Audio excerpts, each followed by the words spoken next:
Real শুটে real সেটে কিছু incident হয়। সে অনেক বড় মাপের অভিনেতা এবং অনেক বড় একজন চলচ্চিত্র অভিনেতা এবং তার আমি যদি বলি অভিনেতার নাম ছিল পুরী। তো তার এই 786 জন্য তার জীবন সেভ হয়ে গেছে, এটা অনেকে বলে। তো এইটা একটা মেটাফোর, এটা এখানে রেখে রাখা হয়েছে এই জন্য হয়তোবা যে এটা কি তার জন্য গুড লাক বা এটা কি আসলে নিশানের জন্য গুড লাক যে ও খুবই লাকিলি কি এই পোশাকটা পেয়েছিল, এটা দেখতে হলে সিনেমাটা দেখতে। হ্যাঁ, তো সিনেমা হোক বা মির্জারা হোক, আমার মনে হয় যে ইট ইন্ডিকেটস যে I believe in someone and luckily এটা এই নাম্বারটা তো আর যে দাগে সে সেট করে।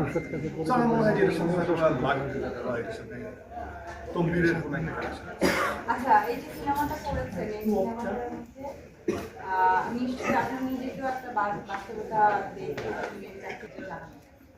এটা অনেক ডিটেলস অনেকক্ষণ ধরে বলতে হবে। এটা এমনি স্বল্প পরিসরে বলে অবশ্যই প্রত্যেকটা চরিত্র যারাই আমরা করি, যারা আমরা চরিত্র অভিনেতা বা ক্যারেক্টার পোর্ট্রে করতে স্বাভাবিক এবং সেই সাধারণ একজন মানুষের গল্প, যাকে যে সুপার ন্যাচারাল কোনো শক্তিমান মানুষ না, যার জীবনে ফ্রেট আছে, যার জীবনে আশঙ্কা আছে, যার জীবনে হাসি আছে, এমন না যে সে ফ্রেটলেস, তার জীবনে কোনো ফ্রেট নেই।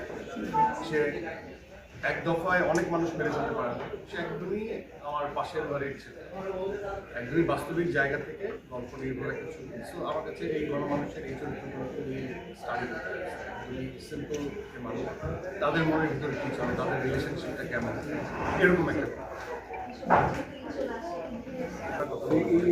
আমি যেমন দাদাকে দেখি, দাদিকে দেখেছি, নানা নানুকে দেখেছি, তখন সব মানে ঈদ আসলেই সালাম করার একটা প্রবণতা কাজ করতো, কারণ সালামি এবং সে সময় ছিল চকচকে নোট, আমরা চকচকে নোট ছাড়া সালামি দিতাম। তো আমার মনে পড়ে যে রানীর কাছ থেকে একটু বেশি সালামি নিয়ে একটা সেলফোন কিনেছিলাম, আরও সব অনেক আগে, তখন বাটন দিচ্ছি। এখন সালামি অনেকটা অনলাইন কেন্দ্র, ঠিক আছে, মানুষ সালামি পাঠায়।